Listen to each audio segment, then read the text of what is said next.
Hello there, friends. This is sort of part two of our unofficial podcast here on Kirby Russia to answer questions from our Italian fan base, which is growing. As I mentioned in the previous one, I did Francesco Toscana's his program on Visione TV, and it went really, really well. So I'm starting to get some questions from Italian people, and here are some questions that are kind of big, but I'm going to condense them down. In fact, they should be on the screen right now in front of you, so you can skip to the proper time code if you are interested in my opinion on these topics. So here we go. I'll try to keep it brief. Question: what is your geopolitical view of the current world in brief? Well, the one thing is with geopolitics, you can really burn a lot of time. I recently did a podcast, not on this channel, a different program, where we actually got into the geopolitics of Ethiopia. Not exactly the turning point of the axis of the world being in Ethiopia, but it actually was a very long and interesting discussion. So you could go nuts with the geopolitics talk about all these different land masses and populations and all this stuff. And so on. But what I can tell you is it even looks like we have sort of moved towards the multipolar world. Maybe we're in a transition phase. Maybe it's sort of already too late. But it really looks like as of now. In fact, I wrote an article that appeared on the Strategic Culture Foundation about how some in Washington are even acknowledging that now there's a tripolar world. I guess they like that better than multipolar because it kind of sounds Cold War-ish, and it's an excuse for zero-sum gaming, in their minds anyways. So I think that we're probably in this tripolar world, at least for now. Who knows? But tripolar meaning United States, the West, Russia, and China. But there's definitely nothing excluding the rise of India, or maybe a more unified sub-Saharan Africa or South America, Latin America, sort of emerging as being something more powerful than they are now. But as of now, although there's this within Russia, there's this very hypothetical, view of this multipolar world that sort of every piece of the world is going to get its voice. Like I mentioned, sub-Saharan Africa, not exactly the part of the world known for being able to express influence outwards. Usually, it's the on the receiving end of a lot of influence from foreign powers. So I don't know if we'll ever get to this truly multipolar world where everyone has a voice, but three voices is definitely better than one. So we're on our way. That's somewhat how I see things. But remember, Russia's reach and China's reach are China's reach is really mostly over its own territory. Russia's reach, because Russia had so much of its territory taken away, does expand beyond its borders, but beyond its present borders. It's really the West that still has this overarching global reach. However, that's definitely weaker than it used to be. If you heard that cell phone noise, please excuse me. Anyways, next question. What, in your opinion, is the current domestic situation, and what is the foreign situation within Russia? This is the thing, is it's very hard to tell. Russia continues to get more sovereign and more and gains in strength over time, I would say, since Putin came into power. Not to kiss his butt, but he's done a pretty good job overall. However, Russia is still full of traitors. If you get the opportunity to talk to people in the government, there are definitely some vile, obviously corrupt, treacherous, I would say whorish people who make up the government. This is why, if you really pay attention to the Russian news, you will see that the government spends a lot of time arresting the government. There are a lot of arrests at any given time, and it just seems like maybe what's happening during the entire Putin era is this process of trying to finally weed out and remove all of these bad apples, as we say in American English, from the system. But it's hard because Russians are very pessimistic, and most Russians, I've even met a lot of Russians who will honestly tell you that if they were able to get involved in politics, they would steal stuff. So it's unfortunately kind of ingrained in the culture. But anyways, why do I bring up the corruption thing? Not because I'm a person who speaks English, because usually when you get into Western journalists talking about Russia, everything is about corruption. It's corruption, corruption. And it is a problem. It's kind of a problem everywhere. I wouldn't exactly say that Washington is exactly a shining example corruption-free environment. But it's definitely something that holds the country back, and it's something where you can sort of see it within the whole process of dealing with a certain illness going around. My friends, within the government, there is a war on. Half the government is either half the government has a very Western view of what happened in 2020 and is continuing to this day, and half the government has a very non-Western view of what happened. And boy, is the fight on over that, and over a lot of issues. So the thing is that Russia is really bringing home its sovereignty, but I would definitely say that's not a stable situation. I would have to say that Russia is in this very long transition from colony to sovereign civilization. We could use that term, is very popular also within Russia. So where are we at between point A and point B, or maybe point Z because it's the end of the line? We don't really know. But I think we're definitely closer to the end of the line than the beginning. In terms of foreign policy, well, it depends where. If you consider the Ukrainian situation to be a foreign policy situation, then overall it would seem that more so than not, Russia's been losing the situation. The heartland of Russia, an inalienable part of Russia that's been with the country, since the beginning, since Rurik, since the dawn of writing in Russia, has been cut away and has been filled with Nazis who have created an anti-Russian apartheid state. That is a massive loss. We can be as happy as we want about the Crimea, but this has become the geopolitical strategy that Putin mentioned in his speech has now turned into a real, Nazi fascist apartheid tragedy right in front of our eyes in the 21st century. And that is a massive failure. However, of course, there have been some shining successes, like I mentioned, Syria, Russia's ability to, regardless of what Washington wants. You know what? Some of the real victories of Russia, I think, are the boring kind. They're the kind with these trade deals. They're the kind you don't really see. But Russia's done really well with these trade deals and has been able to survive the sanctions and sometimes get around them and sometimes even woo European partners away from the whip of Washington. So those have been some major successes. Does Russia have the foreign policy abilities like that Washington does? That Russia could just appear in Venezuela one day and attack it? No, but it would be bad if they did. And maybe that was a bad thing, because in Venezuela, I was really sort of expecting them to go in and maybe bomb it, but apparently that's not on the table anymore. So maybe the United States doesn't have quite the American options that it used to have. I say American in the sense of Washington, not in the sense of the average American, because the average American never asked for any of these wars. I know that for sure. What can be, in your opinion, the role of Russia in the world at this historical moment? That's easy. I believe 10 years ago I wrote for some publication that I felt the function of Russia would be to present an ideological, spiritual, media, ever-encompassing alternative to the direction that the West is headed to. Russia is kind of stumbling and bubbling around and sort of kind of doing that.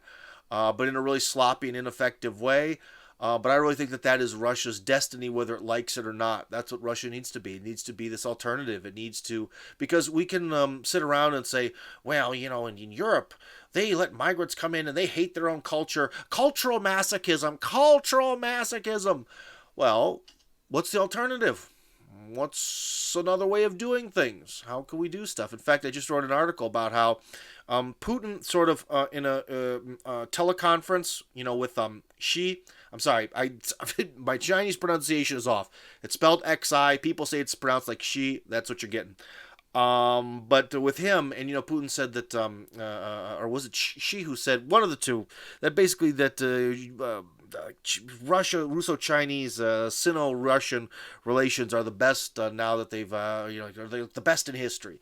And that sounds kind of like absurd. That's, politicians like to kiss each other's butts, right? But in all honesty, yeah, I mean, because if you think about it, it's not like you could also say that the relationship between Washington and, I don't know, France are great, but France is basically a vassal. They're kind of helpless. I mean, really, all those pathetic continental European countries are, they're just pushovers. So essentially, if you take away this like master vassal structure and you look at the relationship between countries that could do harm to each other, that are actors on the international stage, then actually, yeah, Russian and Chinese relations are like really, really good. And, because Russia and China could do some bad things to each other if they wanted to, but they've been able to work out deals. And the main thing that you should read in that article, it was published on the Strategic Culture Foundation. It might have been picked up by Zero Hedge. Thankfully, thanks, Zero Hedge. A lot of the things I write get picked up there, too. The audience there is huge. So, again, Zero Hedge, if you're watching, thanks. But the main thing is that in a lot of ways, this Russo-Chinese, Sino-Russian relationship is actually a model of how the multipolar world can work, how we can have a multipolar world that is something that is not like a copy of the Age of Empires of like, the 18th and 19th centuries there. Something like that. So, yeah, that's it. Being the alternative and in a lot of ways trying to maybe not a model that people have to copy because the Soviet Union tried that. More like a maybe not a model. It's something maybe the model for a multipolar world, but an inspiration, and maybe a symbol would be very good. But unfortunately, like I said, Russia really flounders when it comes to promoting itself, which is very painful for me, especially because I could do a very good job of it given the budget. But when you're working in the, I'll put it this way, when you're thinking in hundreds of dollars, it's hard to accomplish the tasks that are done in hundreds of millions. What is, in your opinion, the current internal situation, and what is the foreign situation in Italy? Well, my newly found Italian friends who've joined me up on VK. Hey, if you want, in the description you'll see you can join me on VK. It's sort of the alternative to Facebook where you actually kind of really have freedom of speech. It's pretty sweet. Guys, you should know more about Italy than I do. That's really up to you. I know a lot of people in Italy. Who are pretty serious about politics. And I'll tell you what, as you talk to them, you hear a lot of different stories. And you hear some people saying that, like Salvini, who's kind of popular in Russia. I've heard that he's the real deal. He's leading Italy towards something great. And I've heard that he's the same as all the other EU politicians. He just puts on a pro-Italian patriotic mask. I don't really know what to think. I'm an outsider. I think you should probably know your Italian situation better. The one unique thing that I can say about Italy when it comes to Russia is that Russians really see Italy as the most understandable, the closest Western European nation to Russia. Okay? There are some people who would say that that's Germany, but I think more might say Italy. Why? Well, first off, you have the Pope and you have the Catholic Church, which is a very serious organization. And although Christianity is really dying in Western Europe, it's less dead in Italy, if that makes sense. And some of the sort of ways that Italians do things, whether they be something trite, like how in Italy I've been told that just like in Russia, you don't just say that something's forbidden, you have to say it's strictly forbidden or it doesn't count. That's a very also Russian way of thinking.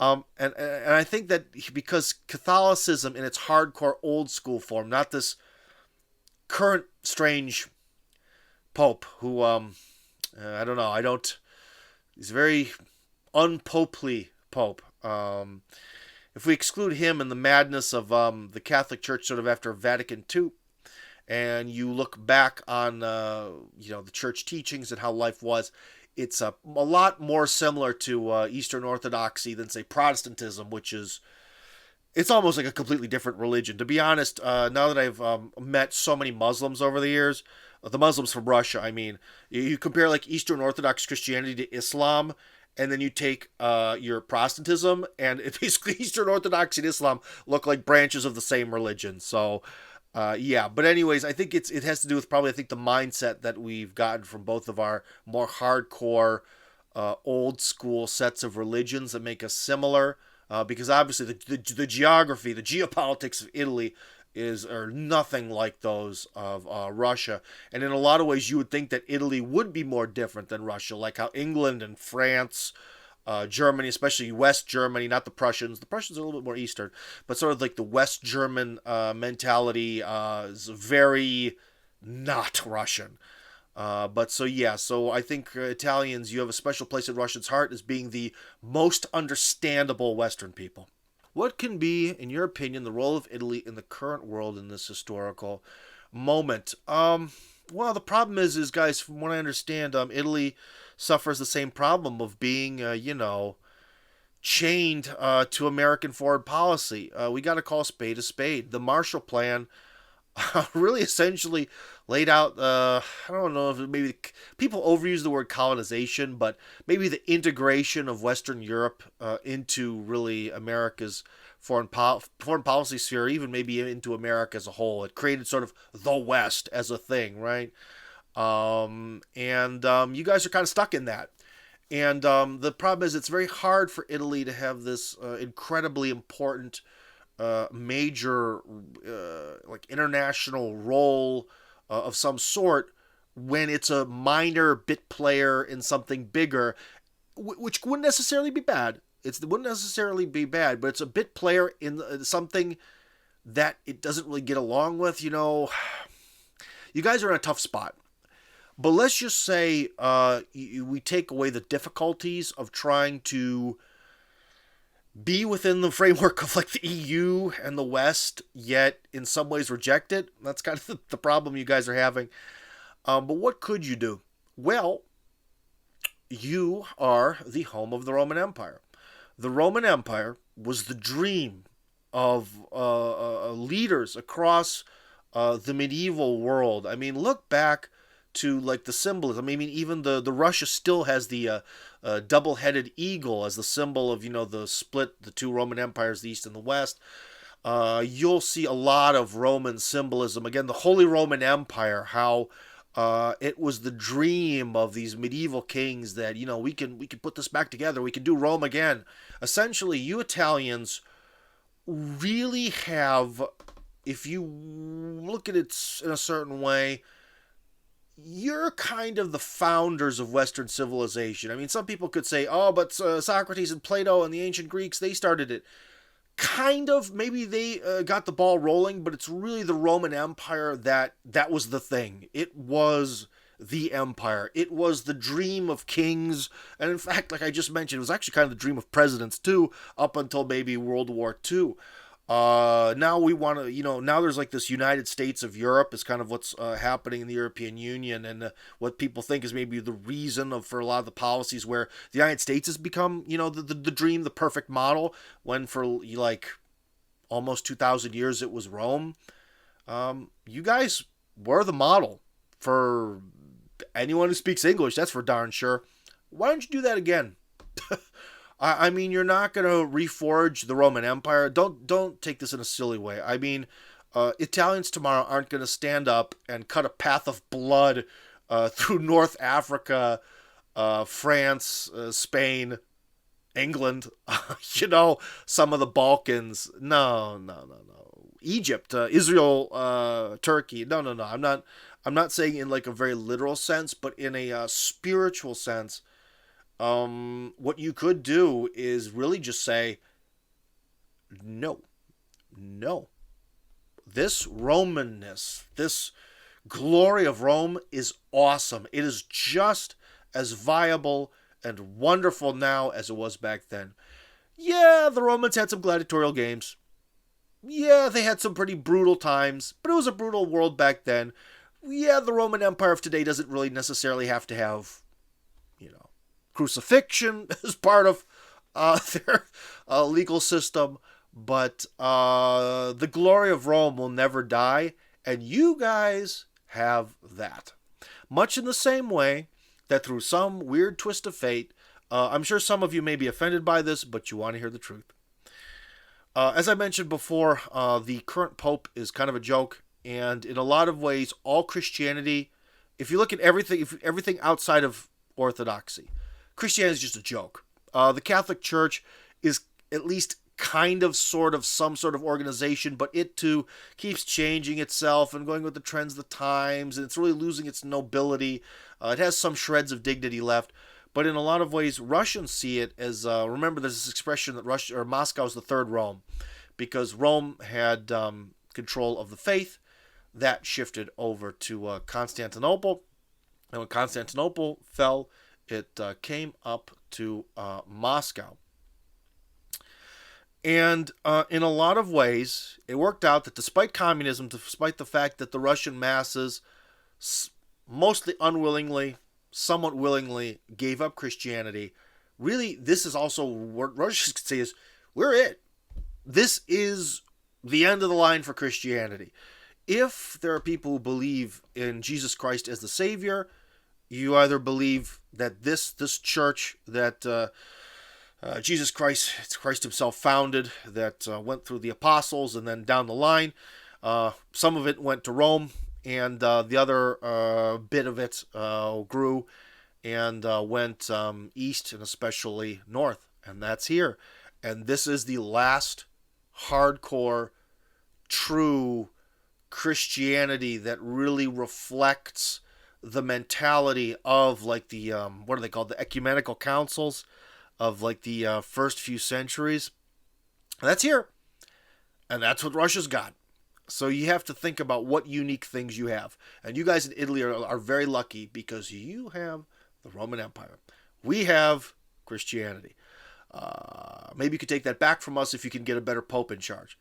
But anyway, so I think that that's probably what your gift to the world is, really re-Romanization and getting rid of, and again, maybe going back to the classical world. Because remember, the classical world, it was a very different way of seeing things.